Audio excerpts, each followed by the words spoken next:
Hari ini kita bincang pasal DR 524. Hari itu saya sebut masa DR 4. Jadi hari ini 5 yang tepat.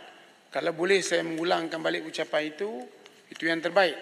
Tapi pasti saya tidak dapat mengulangkan balik sebab saya buat tidak bertulis. Tapi kalau Parlimen boleh ambil ucapan itu yang terbaik. Bagaimanapun hari ini ada perkara-perkara baru yang saya nak bawa. Pertama sekali, akademik kenegaraan. Ini warga negara. Warga negara Malaysia yang saling hormat menghormati. Yang setia kepada raja dan negara.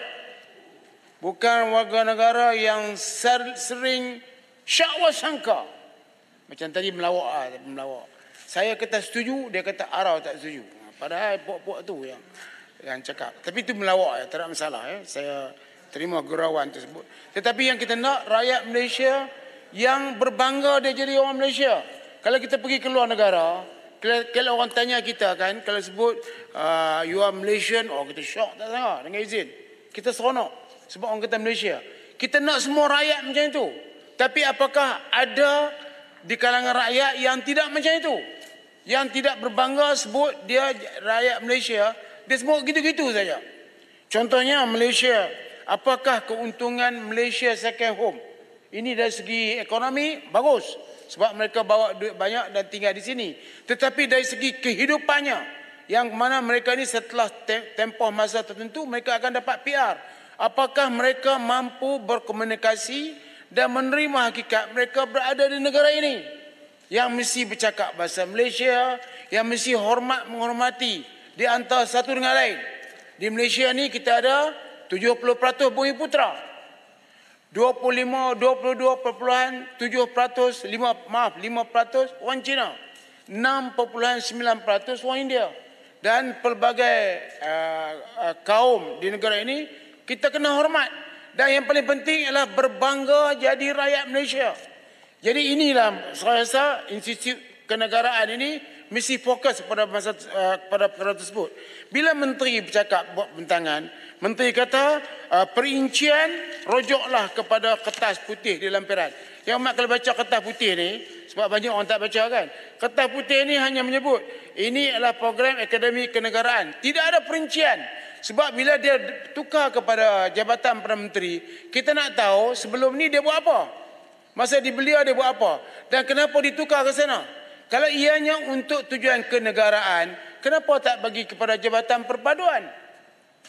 Ini Jabatan Perdana Menteri siapa yang nak uruskan? Kita tak tahu. Bagi perpaduan yang terbaik. Sebab ini ialah masalah yang kita hadapi. Rakyat Malaysia yang sekarang ni makin hari makin merenggang. Merenggang dari segi kaum, dari segi hormat kepada agama lain. Ini makin merenggang. Yang saya bimbang. Saya bukan seronok ni, tak seronok. Speaker, saya tak seronok. Speaker pun tak seronok. Maaf, pengurusi tak seronok, saya pun tak seronok. Melihat rakyat ini nanti jadi lain. Sekarang ni kita duk kira umur 18, takut dia jadi lain. Tetapi bagaimana yang sudah lepas 18 ni, sekarang sudah jadi lain. Mereka yang bawa isu-isu yang tidak bagus, terutama dari segi 3R dan sebagainya. Jadi akademi kenegaraan ini mesti bagi perhatian kepada perkara ini ataupun mereka nak ikut cara BTN dulu. Kan? Cara itu. Jadi saya nak tanya, apakah bila dia masuk kepada Jabatan Perdana Menteri, dia nak jadi seperti JECOM? JECOM yang kita tahu bahawa JECOM yang telah mewujudkan satu kelang kabut negara bahawa ini dengan menyebut bahawa ada langkah Dubai pasal mereka yang keluarkan. Sehingga kita semua jadi kelang kabut sampai berbeza pendapat. Padahal mereka yang keluarkan. Ada kita nak wujudkan agensi seperti JECOM ataupun dia letak di bawah mana.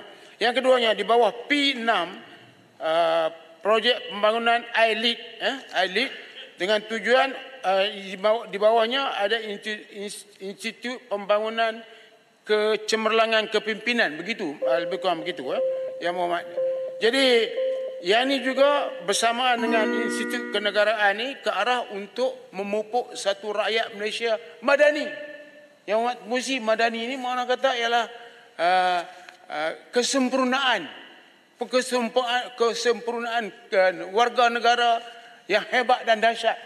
Apakah mereka mampu buat benda ni? Sekarang saya tanya, berapakah kumpulan ataupun individu yang mereka telah sasarkan untuk capai kejayaan. Apakah ianya merupakan program yang berbentuk propaganda yang boleh merugikan.